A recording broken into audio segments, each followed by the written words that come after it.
You see what I was talking about? There's not much room in here to get the ladder, so I'm gonna have to flip the ladder around and you'll have to make a decision. I got this door closed because my wife was in there doing something with some other girls and stuff, and the radio's on and all that. I didn't want to get distracted. I didn't want to make any noise or stuff. I've got that closed. But if you got enough room, maybe you feel more comfortable having the ladder set up so that you're right-handed, so that you walk up the ladder at that end instead of this end over here. I'm going to set the ladder up facing that direction, and I'm hoping that I can get those clips off. Okay, does it make a difference? We'll soon find out.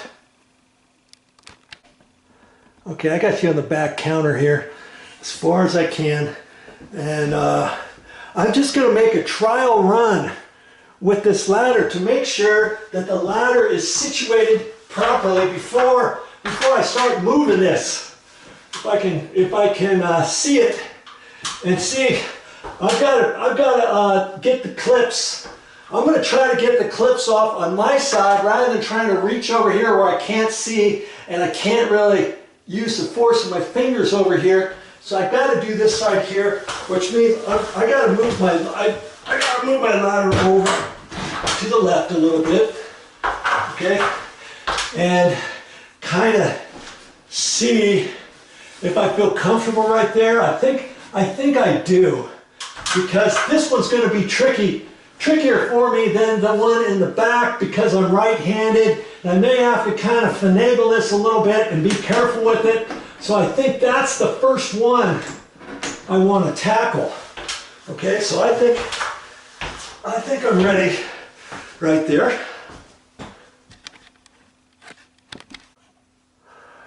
All right, let's do it. Let's do it. I don't replace these that often, right? So I always like to kind of be as careful as I can, you know? So, okay, I'm bending that and I got that one out, okay?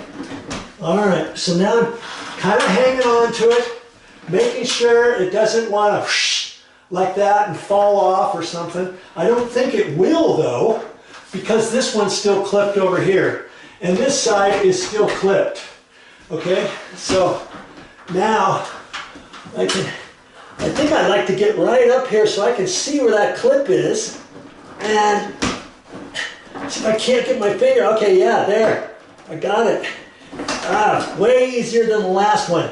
Now I've got to hang on to it and then push it that way to get over those other clips. Okay, and come on, what's happening here? There. And then kind of hang on to it carefully so you don't crack this thing, okay? All right, and look at that. I thought there was 2 bulbs or 3 bulbs working. Look at that. There's only 1 bulb up there, and it could very well be the same color. It could very well be the same color as these once the cover comes off, but because it's so old and it's ready to be burned out, it's probably lost a little bit of its color too. And you see the end of the one that's still on. It's not as dark as these other 3. You see how dark those other ones are? Look at the other ends. Okay, that one's dark. Those 2 are dark. And look at this one. You can see it's starting to get discolored at the end. There's no way in heck that I would even think about leaving that bulb up there. Don't you do that either, because if you replace the other 3 could burn out because this one's ready to burn out. I don't know why that should make sense, but I've tried it before, I've done it before, and I know that you have a possibility of doing that. Okay, so it just does not make sense to ever leave a couple of your bulbs up there and replace just 2. Now, of course, if there's 2 bulbs up there and you just replaced them a year ago and you can see that they're nice and clean at both ends, well then of course, go ahead and leave those. The best thing to do, I would suggest, is replace all the bulbs at the same time. That way when one burns out, you have a feeling that the other ones are soon to go soon, right? All right, so now what am I gonna do? Am I gonna take those bulbs out with them on, or am I gonna shut the power off? I think I'm gonna shut the power off, just to be on the safe side. But like I said, when you're taking them down, if you're careful, it's okay. I've seen people put them back up with the power on. It's just, if you have to do that because of the light or something, you just don't want to put your fingers on the end of it. You got to kind of look over there and strain your neck a little bit and make sure that you've got both prongs fit up in there so that you can push it up straight before you start twisting. You see what I mean? I've got to keep flip-flopping my batteries because both batteries were dead. And I just got this video camera. It's a Sony, and my other one was about 7 years old, and I thought the batteries were going to be nice and thick like my other ones. Look at this.